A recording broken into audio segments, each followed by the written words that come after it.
When 6-year-old Mason Riley climbed into the leather sidecar of a stranger's motorcycle in a busy Portland Fred Meyer parking lot on a gray November afternoon and absolutely refused to get out no matter how many times his supposed uncle asked, the boy did something that made retired Army medic turned road captain Vincent Cross take a much closer look at the situation unfolding 15 feet from where he was securing his groceries. Mason pointed at a man crossing the parking lot toward a silver sedan, looked directly at Vincent with eyes that carried far too much fear for a child that young, and said in a voice that barely carried over the parking lot noise, "That's the man who hurt my mom."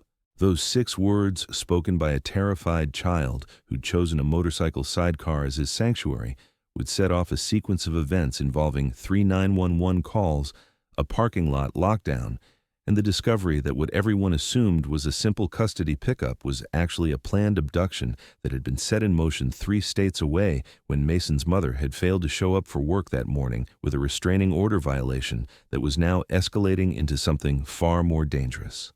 The Fred Meyer on Southeast 82nd Avenue in Portland was the kind of place where working families did their weekly shopping, where the parking lot was always crowded on Saturday afternoons, where people moved through their routines without paying much attention to anyone else's business. Vincent Cross had stopped there on his way back from a charity ride in the Columbia River Gorge, his 1968 BMW motorcycle with its vintage sidecar drawing the usual looks from people who appreciated classic bikes, but rarely stopped to talk. Vincent was 56 years old, a man whose salt and pepper beard and weathered face told the story of someone who'd seen difficult things and learned to pay attention to details that others missed.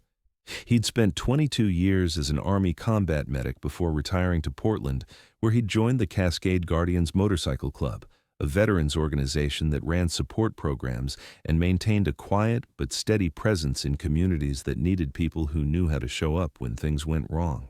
Vincent was loading the last of his groceries into the sidecar's storage compartment when he heard the commotion. A man's voice, frustrated but trying to maintain composure, was saying, "Come on, Mason, we need to go. Your uncle's waiting in the car. We talked about this." Vincent looked up and saw a boy, small for what appeared to be about 6 years old, sitting in someone else's motorcycle sidecar 3 parking spaces over. The bike was a newer Harley with a custom sidecar rig, and the boy had climbed in and was gripping the edges with small hands that had gone white at the knuckles. The man trying to coax him out was maybe 40 years old, wearing a North Face jacket and jeans, with the kind of face that was working very hard to project patience while clearly running out of it. The boy wasn't moving. He sat in that sidecar like it was a fortress, his eyes scanning the parking lot with the kind of hypervigilance that Vincent had seen in combat zones, the look of someone assessing threats and searching desperately for safety. Mason was wearing a Minecraft t-shirt that was too thin for November weather, jeans with a rip in one knee, and sneakers that had seen better days. His dark blonde hair was uncombed, and his face was pale in a way that suggested more than just cold, that suggested fear that had been building for longer than this parking lot encounter. Vincent's instincts, honed through 2 decades of emergency medicine and combat casualty care, told him something was profoundly wrong. He moved closer, keeping his distance but positioning himself where he could see and hear clearly. The man was saying, "Mason, I'm not going to ask again. Your mom sent me to pick you up. We need to leave right now." But the boy wasn't looking at the man anymore. He was looking past him, across the parking lot, and his small face had gone from pale to white, his breathing quick and shallow in a way that Vincent recognized as the early stages of panic. Vincent followed the boy's gaze and saw another man crossing the parking lot toward a silver Toyota Camry. This second man was taller, heavier, wearing a Seahawks cap and moving with purposeful strides, and that's when Mason did something that made Vincent's blood run cold. The boy looked directly at Vincent, made eye contact in a way that was absolutely deliberate, pointed at the man crossing toward the silver car, and said in a voice that carried just far enough, "That's the man who hurt my mom." Vincent froze. The first man, the one trying to get Mason out of the sidecar, spun around to see who the boy was talking to, and his expression shifted from frustration to something harder, something calculating. He said, "Mason, stop making things up. That's enough. We're leaving now." But Vincent was already moving. He positioned himself between the sidecar and the first man, his 6'2" frame and the leather vest marking him as someone who wasn't going to be easily dismissed, and he said quietly, but with absolute authority, "The boy says he doesn't want to go with you." The first man's face flushed. "This is none of your business. He's my nephew, and I'm taking him to see his mother. Let's let him tell me that." Vincent looked at Mason, who was still gripping the sidecar edges, still breathing too fast, still looking between Vincent and the man approaching the silver car. "Mason, do you know this man? Is he your uncle?" Mason shook his head violently. "No. He came to my school and said my mom sent him, but she didn't. She told me never to go with anyone, even if they say she sent them, unless she calls me herself, and she didn't call." His voice was rising with panic. "And that man?" He pointed again at the figure now opening the driver's door of the silver Camry. "That man came to our house 3 weeks ago, and he yelled at my mom and pushed her, and the police came, and Mom said he wasn't allowed near us anymore." Vincent pulled out his phone and dialed 911 while keeping his eyes on both men. The one claiming to be Mason's uncle was backing away, hands raised in a gesture of innocence, saying, "This is a misunderstanding, the boy's confused, his mother arranged this." But he was moving toward the silver Camry where the second man was now watching the scene unfold with an expression that shifted from confusion to alarm as he realized something had gone wrong. Vincent spoke into the phone with the calm clarity of someone who'd made hundreds of emergency calls under pressure. "This is Vincent Cross at the Fred Meyer on Southeast 82nd. I have a possible child abduction in progress. 2 adult males attempting to take a minor against his will. The child has identified one of the men as having previously assaulted his mother and states he was taken from school without parental permission. I'm maintaining position with the child, but the suspects are attempting to leave in a silver Toyota Camry." The dispatcher's voice was sharp and immediate. "Can you see the license plate?" Vincent rattled off the numbers while the first man was now running toward the silver car, no longer maintaining the pretense of being a concerned relative. The second man, the one Mason had identified as his mother's attacker, was already in the driver's seat starting the engine. Vincent made a split-second decision based on training that had been drilled into him for 2 decades. He couldn't pursue them in a vehicle, but he could make sure they didn't leave this parking lot without every witness possible seeing what was happening. Vincent started his BMW, the engine roaring to life with a sound that turned heads across the parking lot, and he positioned his bike and sidecar directly in front of the silver Camry's exit path. He killed the engine again and stood beside his bike, arms crossed, making it clear that the car would have to go through him to leave. Mason was still in the sidecar, gripping the edges, watching Vincent with an expression that was equal parts terror and desperate hope.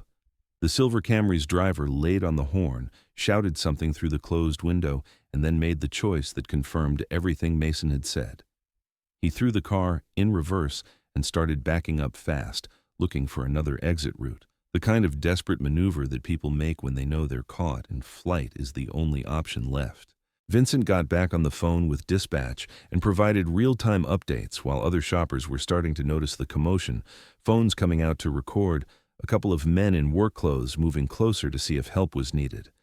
The silver Camry was weaving through parked cars trying to reach another exit lane, but Fred Meyer's parking lot had limited exits by design, a security feature that was now working in Mason's favor. Vincent could hear sirens approaching, multiple units converging, and he stayed exactly where he was, positioned between Mason and any threat, his body language making it clear that anyone wanting to get to this child would have to go through a combat veteran who had no intention of moving. Portland police arrived in under 4 minutes, 3 patrol cars screaming into the parking lot from different directions. Officers emerged with hands on weapons, taking in the scene with trained eyes. One approached Vincent, while others moved to intercept the silver Camry, which had stopped at the far end of the lot, boxed in by arriving units.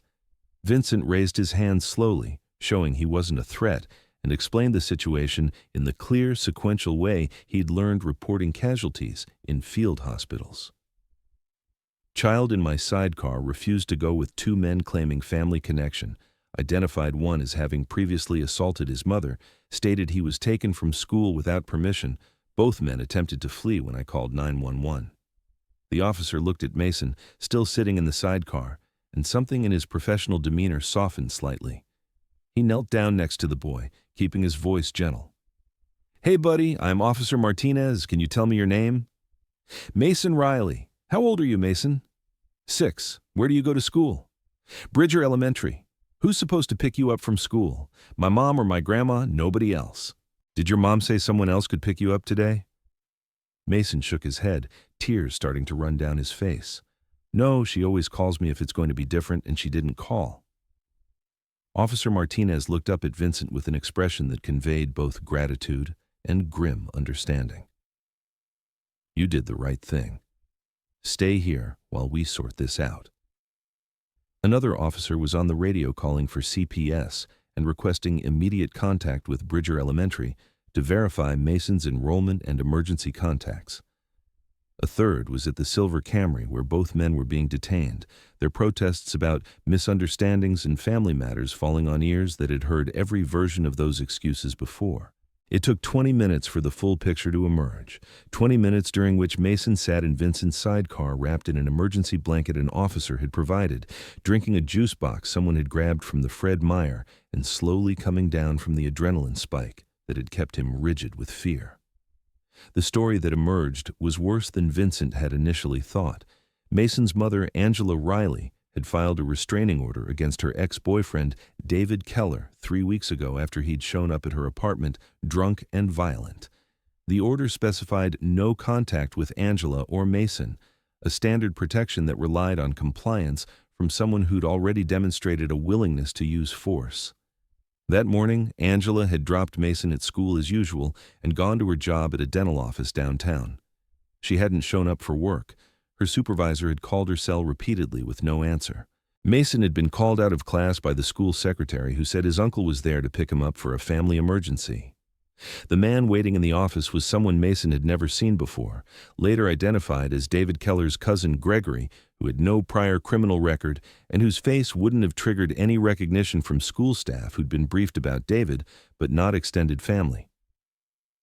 Gregory had signed Mason out using a fake ID claiming to be Angela's brother, and he'd walked Mason out to the parking lot where David was waiting in the Silver Camry. Mason had been terrified from the moment he saw David in that car, had recognized him instantly as the man who'd hurt his mother, who'd made her cry, who the police had told to stay away. Gregory had tried to keep Mason calm, with promises that they were going to see his mother, that she was waiting for him, that everything was fine. But Mason knew it wasn't fine because his mother always called the school herself when plans changed, and she hadn't called. They'd stopped at Fred Meyer because David needed cigarettes and Gregory needed to use the restroom, and they'd left Mason in the car with instructions to stay put. But Mason had seen Vincent's motorcycle with its vintage sidecar parked 3 spaces over, had remembered his mother's words about finding help if he was ever in danger, had made the split-second decision that a man on a motorcycle might be safer than staying in a car with men who were lying to him, and he'd climbed out and into that sidecar the moment Gregory went into the store and David walked toward the building. When Gregory came back and found Mason gone, he'd panicked, spotted the boy in the motorcycle sidecar, and tried to maintain the uncle story while getting Mason back before David returned. But Mason had held his ground, had used those critical minutes to identify David when he emerged from the store, and had trusted a stranger in leather to believe him when he said, "That man hurt my mom." And Vincent had believed him, had acted on that belief, had positioned himself between a frightened child and the men trying to take him, and had maintained that position until law enforcement could arrive and take over. The immediate crisis was being managed by Portland police, but the larger emergency was still unfolding. Angela Riley remained missing. Her car was still in her apartment parking lot. Her cell phone was going straight to voicemail. Officers were being dispatched to her apartment, to her workplace, to David Keller's last known address. Mason sat in that sidecar listening to adults talking in low voices about his mother, about where she might be, about what David might have done, and Vincent watched this small boy try to process information that no 6-year-old should have to carry. Officer Martinez came back to where Vincent stood near his bike, keeping watch over Mason, who was now clutching the stuffed dog that had been in his backpack when he'd been taken from school. "We've got units at multiple locations looking for Angela Riley." David Keller is claiming he doesn't know where she is, says he was just trying to see his son, which is a lie on multiple levels since Mason isn't his child. Gregory is saying he was just helping family and didn't know about the restraining order, which might be true but doesn't excuse taking a child from school under false pretenses. He paused, looking at Mason. This kid's instincts potentially saved his own life, and maybe his mother's too. If they'd gotten him out of this parking lot, if they'd made it onto the interstate, we'd be looking at a multi-state chase and significantly worse outcomes. Vincent nodded, his throat tight. What happens to Mason now? CPS is en route. He'll go into emergency protective custody until we locate his mother or verify next of kin. There's a grandmother listed as emergency contact. We're trying to reach her now. Martinez looked at Vincent with something like respect. You served, right? I can tell. What branch? Army, 22 years, combat medic. Martinez extended his hand. Thank you for your service, and thank you for this. Most people would have walked away, figured it wasn't their business, convinced themselves the kid was just being difficult. You trusted what you were seeing and acted on it. That's rare. Vincent shook his hand, but his eyes were on Mason, who was watching the adults talk about his fate with the resigned understanding of a child who'd already learned that life could change in an instant and safety was never guaranteed. He walked over and knelt beside the sidecar again, meeting Mason's eyes. Hey, buddy, the police are going to take good care of you until they find your mom. You're safe now. You did everything right. You got away from those men. You asked for help. You told the truth about what you saw. That took real courage. Mason's face crumpled. What if they can't find my mom? What if that man hurt her really bad? Vincent took a slow breath, choosing his words carefully because lying to children helped no one, and this boy deserved honesty. I don't know what happened to your mom, Mason. I wish I could promise you she's okay, but I can't. What I can tell you is that a lot of people are looking for her right now, and they're going to do everything they can to find her. And whatever happens, you're going to be taken care of. You're not alone in this. Mason wiped his face with his sleeve. Can I stay with you until they find her?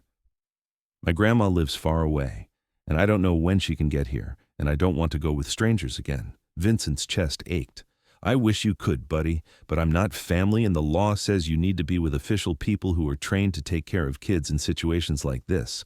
But I'll tell you what. If your grandma says it's okay, I'll come visit you and make sure you're doing all right. Would that be okay? Mason nodded, fresh tears sliding down his face. Will you tell my mom I was brave when they find her? I'll tell her you were the bravest kid I've ever met, Vincent promised, meaning every word.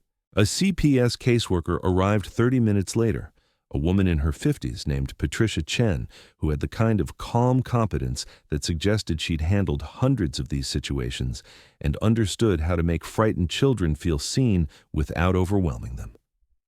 She spent 10 minutes talking to Mason, explaining where he would go, who would be there, what would happen next, using language simple enough for a 6-year-old to understand but respectful enough to honor his intelligence and his fear. Mason climbed out of the sidecar, slowly, reluctantly, looking back at Vincent with eyes that held too much understanding for his age. Thank you for letting me hide in your sidecar. Thank you for believing me about that man. Anytime, Vincent said, his voice rough. You ever need a sidecar to hide in, you find me. Patricia took Mason's hand and led him toward her car, but the boy pulled free and ran back to Vincent, wrapping small arms around the biker's waist in a fierce hug that lasted maybe 5 seconds, but felt like it carried the weight of everything this child had survived that day. Then he was gone, walking away with the caseworker, looking back over his shoulder twice before getting into the car. Vincent stood in that parking lot for a long time after they left, watching the police finish their investigation, watching the silver Camry get towed away with David Keller and Gregory both in handcuffs in separate patrol cars, watching normal Saturday shoppers return to their routines like nothing extraordinary had happened. He felt hollowed out and heavy at the same time, the way he'd felt after particularly brutal days in field hospitals when they'd saved someone but couldn't shake the weight of what that person had survived. Officer Martinez approached him one last time before leaving. Thought you should know we just got word. They found Angela Riley. She's alive. David had assaulted her this morning at her apartment, left her unconscious with significant injuries. A neighbor heard the commotion and called it in after David left. Paramedics took Angela to OHSU. She's in surgery but expected to survive. She regained consciousness long enough to tell officers David had been planning to take Mason and leave Oregon, that she'd tried to fight him off when he demanded to know where Mason was, that he'd beaten her when she wouldn't tell him. If Mason hadn't gotten away, if you hadn't stopped them from leaving that parking lot, we'd be looking at a completely different outcome right now. Vincent exhaled slowly, relief and residual fear mixing together. The boy saved his own life, and maybe his mother's too. Martinez nodded. Kids got good instincts when we teach them to trust themselves. His mother clearly taught him well. And you've got the kind of instincts that make the difference between a child going home eventually and a child ending up on a milk carton. He paused. We'll need a formal statement from you, but that can wait until Monday if you need time to process. Vincent shook his head. I'll come down to the station tomorrow and give you everything you need. He rode home slowly that afternoon, the vintage BMW carrying him through Portland streets that looked the same as they had that morning, but felt different in the way that everything feels different after you've stood between a child and danger. His clubhouse was quiet when he arrived, most of the Cascade Guardians still out on rides or home with families. He sat in the common room with a cup of coffee going cold in his hands and called his club president, a man named Jackson, who'd served with Vincent in Iraq and understood without explanation when Vincent described what had happened. Bring the kid by the clubhouse when things settle, Jackson said. Let him meet the people who would have backed your play if you'd needed us. Show him what it means to have people watching out for you. Let his grandmother decide, Vincent replied. But yeah, I think I'd like Mason to know there's a community here if he needs it. Over the following weeks, Vincent stayed in contact with CPS and eventually with Mason's grandmother, Carol, who had driven from Boise to Portland within hours of learning what happened and who was navigating the complex process of temporary custody while Angela recovered. Carol called Vincent herself after Patricia Chen mentioned his role in Mason's rescue, thanked him with a voice shaky with gratitude and exhaustion, told him Mason talked about the man with the motorcycle sidecar constantly, asked if Vincent would be willing to visit when things calmed down. Vincent visited 3 weeks later at Carol's temporary apartment in Northeast Portland, where she was caring for Mason while Angela underwent physical therapy and trauma counseling. Mason ran to the door when Vincent arrived, threw small arms around him in a hug that felt less desperate than the parking lot embrace, but no less sincere. You came back, the boy said, like he'd been afraid Vincent might forget him. I promised I would, Vincent replied. They spent the afternoon looking at Vincent's bike and sidecar, Mason asking questions about how it worked and where Vincent had ridden and what it felt like to go fast on a motorcycle. They talked about school and about the nightmares Mason was having, and about his mother, who was getting better slowly but surely, who would be released from rehabilitation in another month and would be able to come home. They talked about how Mason had been brave, but also how it was okay to be scared, how the two things weren't opposites but partners, how courage was being terrified and acting anyway. Carol pulled Vincent aside before he left and said something that stayed with him. Mason talks about you like you're some kind of superhero, but what you did wasn't superhuman. It was just human in the best sense. You paid attention when most people wouldn't have. You trusted a child's fear when most adults would have dismissed it as dramatics. You stood your ground when it would have been easier and safer to walk away. That's not heroism, that's just decency. But it's the kind of decency that saved my grandson's life and my daughter's life, and I want you to know that our family will never forget what you did. Vincent didn't know how to respond to that, so he just nodded and said Mason did the hard part. I just made sure people listened. Angela Riley was released from rehabilitation 6 weeks after the attack. David Keller was charged with assault, kidnapping, custodial interference, violating a restraining order, and attempted felony evasion. Gregory was charged as an accessory. The legal system would grind through its processes and determine consequences. But for Angela and Mason, the healing was slower and more complex than any court timeline. Vincent was invited to a small gathering at Angela's apartment 2 months after the parking lot incident when she was well enough to have visitors and strong enough to meet the man who'd stopped her ex-boyfriend from taking her son. She was smaller than he'd expected, maybe 5'4", with dark blonde hair like Mason's, and eyes that still carried shadows of trauma, but also fierce protective love when she looked at her son. She hugged Vincent carefully, her ribs still healing, and said, "I don't have words big enough to thank you. You gave me my son back. You gave us both a future." "All I did was pay attention," Vincent said. "Mason's the one who made the brave choice to ask for help." Angela knelt beside her son, who was showing Vincent a drawing he'd made of a motorcycle with a sidecar and a stick figure child inside.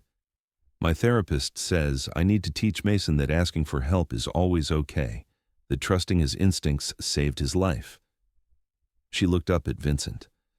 "But he also needs to know there are adults who will actually help when kids ask. You proved that to him. You showed him the world has people in it who care about strangers, who act when they see something wrong, who keep kids safe, even when it's inconvenient or risky. That's a lesson worth more than I can ever repay." The Cascade Guardians adopted Angela and Mason informally after that, the way motorcycle clubs sometimes adopt families who've been through hell and need community support. They helped Angela move to a new apartment when she couldn't stay in the place where David had attacked her. They escorted Mason to and from school for the first month, until Angela felt safe enough to do it herself. They showed up for Mason's 7th birthday with presents and motorcycles and a cake shaped like Vincent's vintage BMW, complete with fondant sidecar. They became the chosen family that filled in gaps left by trauma and distance and the hard realities of single parenthood after violence. Mason's nightmares gradually decreased in frequency and intensity with therapy, and time and the security of knowing dangerous people were locked away and safe people were keeping watch. He drew pictures of motorcycles constantly, built model bikes from kits that Vincent brought him, talked about learning to ride when he was older.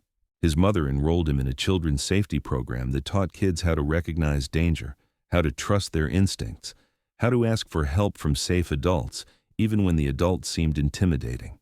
On the 1-year anniversary of the parking lot incident, Vincent took Mason for his first real ride in the sidecar with Angela's permission and a detailed safety briefing. They rode through Portland on a clear autumn day, the boy wearing a helmet sized properly this time, instead of the too large loaner from a year ago, laughing with pure joy as the wind hit his face and the city rolled past. They stopped at a park and sat on a bench eating ice cream, and Mason said something that Vincent would remember forever.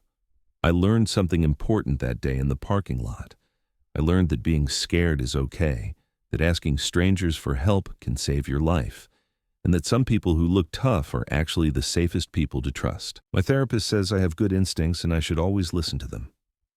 "Is that what you do? Listen to your instincts?" Vincent nodded.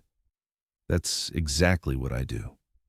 And my instincts told me you were telling the truth and needed help, so I listened. Your instincts were right too. You knew those men were dangerous. You knew you needed to get away. You knew to ask someone for help, even though I was a stranger. That's smart thinking for someone your age." Mason swung his legs from the bench, thoughtful. "Mom says if you hadn't believed me, if you'd thought I was just a kid making up stories, I wouldn't be here. She says you're a hero." Vincent shook his head gently. "I'm not a hero, buddy. I'm just someone who paid attention and did what anyone should do when a kid says they're in danger. The real hero is you for being brave enough to climb into a stranger's sidecar and trust that asking for help would work." The story of Mason and the sidecar became part of Cascade Guardian's identity and outreach work. They used it in community safety presentations about teaching children to trust their instincts and seek help from any available adult in genuine emergencies. They partnered with schools to educate staff about verification procedures that could prevent children being released to unauthorized individuals. They trained their members to recognize signs of distress in children and to act on observations even when intervention might seem presumptuous or inconvenient. Vincent kept a photo on his phone of Mason sitting in that sidecar on their anniversary ride, grinning with his helmet askew and ice cream on his chin, alive and thriving because a terrified 6-year-old had made a desperate choice and an adult had chosen to believe him. That photo reminded Vincent why he rode, why he wore the patches, why the brotherhood mattered. It wasn't about the motorcycles or the leather or the image. It was about being present in communities, paying attention to what others overlooked, and being willing to act when vulnerable people needed someone to take them seriously. Mason Riley grew up knowing he'd survived something terrible and come out the other side because he'd trusted himself and because a stranger had trusted him back. He learned that fear was information, that instincts deserved respect, that asking for help was courage, not weakness, and that the world contained people who would stop what they were doing and stand between a child and danger without hesitation. Those lessons shaped him into someone who paid attention to others, who trusted his observations, who acted when he saw something wrong.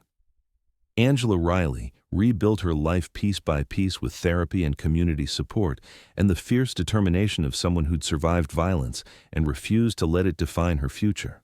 She became an advocate for domestic violence survivors, spoke at community events about the importance of restraining orders and safety planning, and teaching children that sometimes breaking rules like talking to strangers was the exact right thing to do when genuine danger threatened. And Vincent Cross continued riding the roads of the Pacific Northwest with his vintage BMW and its distinctive sidecar, a visible reminder that sometimes the most important journeys aren't measured in miles traveled but in lives touched, children protected, and moments when paying attention and choosing to act made all the difference between tragedy and rescue. He never sought recognition for what he'd done that November afternoon in a Fred Meyer parking lot, never told the story except when asked, never considered himself anything more than someone who'd been in the right place at the right time with the willingness to trust a frightened child's truth. But Mason knew better, and Angela knew better, and everyone who heard the story understood what Vincent himself refused to claim, that heroism often looks less like dramatic rescue and more like quiet attention, less like fearless action, and more like choosing involvement over convenience, less like extraordinary people doing impossible things and more like ordinary people doing what's right when it matters most. The boy had climbed into a stranger's sidecar and refused to get out, had pointed at the man crossing the parking lot and spoken truth that adults were required to hear, and Vincent Cross had listened, had believed, had acted, and in doing so had given a mother and son their future back.